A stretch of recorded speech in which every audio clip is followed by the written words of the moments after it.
Hello YouTube preppers, this is the Comms Prepper with another video for the Icom IC-7200 playlist here on the channel. And in this video we're going to talk about digital sound card modes. Another one of the reasons I chose the IC-7200 for my base station HF radio. In previous videos I've demonstrated how you could use sound card devices such as this SignalLink USB device here on top of the radio to set up digital connections over HF radio, and in my case I do it to send and receive HF email. But another great feature of the Icom 7200 radio is this capability or feature is built into the radio, so you don't need this device or any other external sound card device to take advantage of the many new digital modes that are based on sound card technology. Since I started this channel 3 years ago, I've been asked many times in questions, comments, and PMs and emails what radios I recommend. And I would often go back to the viewer and ask, what are your requirements? So you're looking for something portable, mobile, or a fixed location.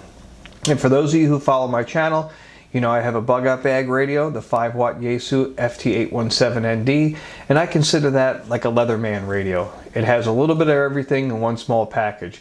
But at a fixed location, I like to have separate radios for each individual requirement. I don't like to put all my eggs in one basket. If I have a radio fail, I don't want to lose all my capability. So at the homestead location, I like to break things up and have a specific HF radio, a specific VHF radio, and a specific UHF radio. So when people ask me questions, what I recommend for a fixed location or a homestead location or a retreat location, for HF radio, I routinely recommend one of two radios, or both if you have the funding. The Icom IC-718, and I don't have one here, but you can find it online and I'll put a link down below. And if you're looking for a little more capability, then I recommend this radio you see here in front of you on the video, the Icom IC-7200. If you're looking for a radio with a little more functionality than an entry-level radio, then the IC-7200 has what you want under the hood. And one of those features is the sound card built into the unit. So in this video we're going to cover what I did to set this radio up to operate in sound card mode with RMS Express in the Winmor mode from winlink.org, and I'll put a link down below for that. And at the end of this video I have a little demonstration where you can actually see the radio making the first connection in Winmor mode using the sound card mode to connect to an HF radio station south of me in Southern Virginia for the purposes of sending and receiving HF email. So we'll roll over from the camera here onto the desktop and we'll capture some screenshots from the software and how I set that up. So we're here on the desktop. We'll open up RMS Express and go to the help file. Come over here to the index, put IC-7200. There we have it right there. We have the link. And the help file in RMS Express is great. They have a whole section here for radios with built-in sound cards. And we'll go ahead and scroll down to the IC-7200. And there we have it right there. And the help file tells you everything you need to know. Where to download the software drivers to create the virtual COM port, to do the frequency control and push to talk between the radio and the computer, how to set the modes in the menu on the radio, and I'll show you that at the end of this video when we roll back over to the camera. And then they give you screenshots of how you should be setting up the actual software to communicate with the radio. Now things will vary. You might get a different COM port, the Icom address or the hex address. You set that in the radio and then set this software to match.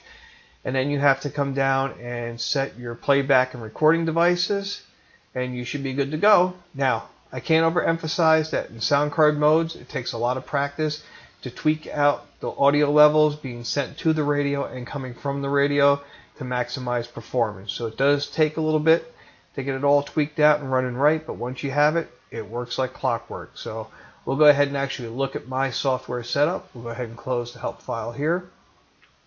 Now with RMS Express, this program is designed to support many modes. We'll use this pull down menu. Of course there's Telnet if you're just going to do internet. There's Packet, Pactor, and Winmor. This is for WinLink 2000 or the winlink.org system for HF email, and I'll put a link down below. But RMS Express will also support what they call peer-to-peer, radio-to-radio, so you don't have to connect to the WinLink system. So that's what these settings are here, the P2P, the peer-to-peer or the WinLink 2000 system. So we're going to go ahead and open up Winmor, WinLink 2000, open up a session, and now you get the setup screen. And this is where you select your playback and recording device. We'll go ahead and set the Winmor capture device, and that's actually the microphone. That's the audio coming out of the radio into the computer. And there you have it right there, the USB audio codec.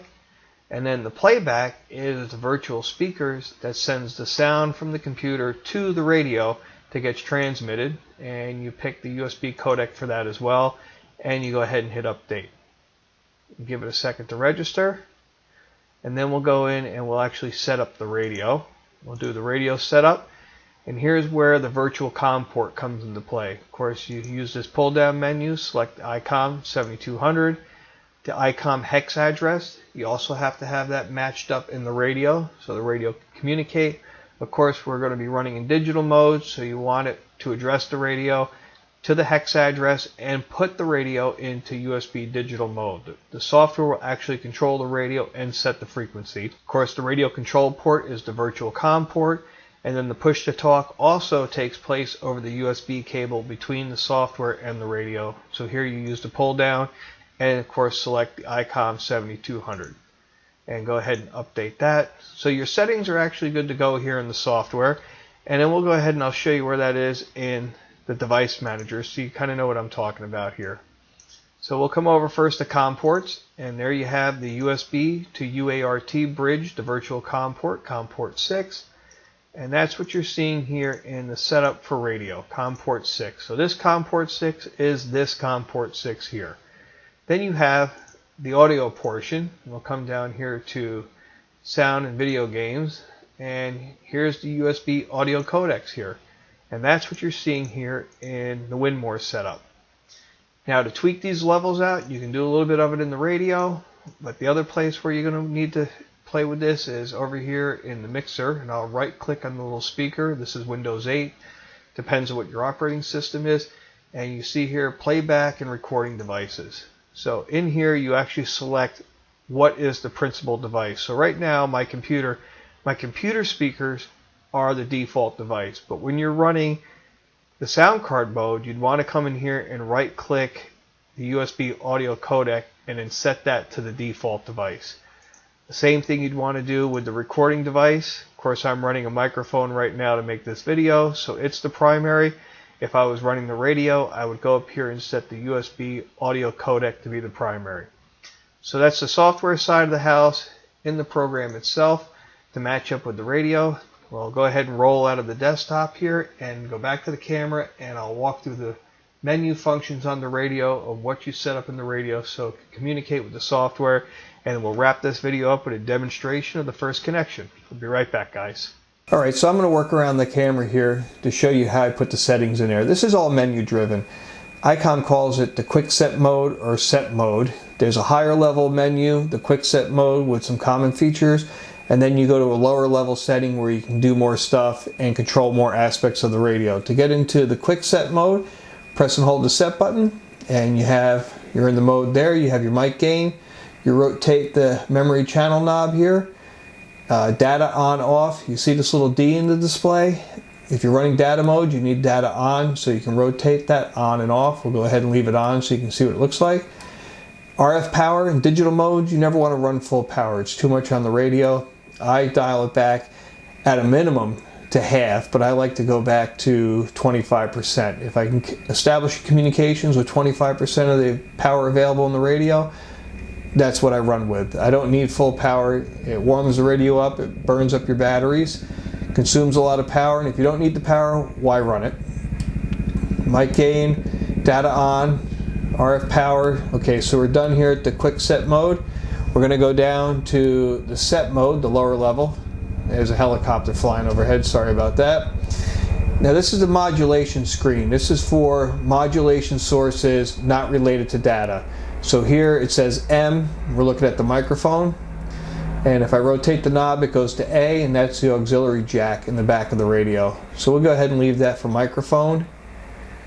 Now this is data modulation. Of course we're going to run a data mode, so you have the USB port option, you have the microphone or the auxiliary port option, or just the auxiliary option. So for example, when I'm running my Pactor modem, I put this on the A for auxiliary, but when I'm running Winmor through the sound card, I go ahead and put that to USB. The help menu in RMS Express says set the USB level to 100. Speaker level's not an issue.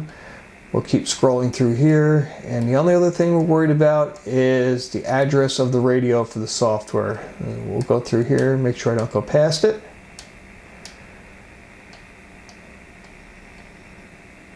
Baud rate's set to automatic, but if you wanted to set the addressable baud rate for the CIV, you can come in here and set that to 9600. I'd go ahead and leave it to auto because that's what the help file said to do, and it seems to work. And then this is the address. If you can remember in the software portion on the screen capture where it had 76, this is the hex address. If you wanted to use a different address, maybe you have more than one Icom radio, then you can rotate the knob here and assign a different address. The key feature here, or the key point to make, is the number in the radio has to match the number in the software, or you won't get the frequency control or the push to talk. And of course you want to turn it on so that they can communicate. So I think that was all the settings we had there in the radio to match up with the software so the software could communicate with the radio. We'll go ahead and end here with the menu features and roll into the demonstration of the first link. And we'll close the video out at the end of that. So as always, thank you for watching my videos and subscribing to my channel. This has been the Comms Prepper doing a quick demonstration and a light how-to set up RMS Express Winmor to communicate with the IC-7200 and demonstrate how you can achieve digital communications without an external device using the onboard sound card feature that's built into the Icom IC-7200. Thanks for watching, guys.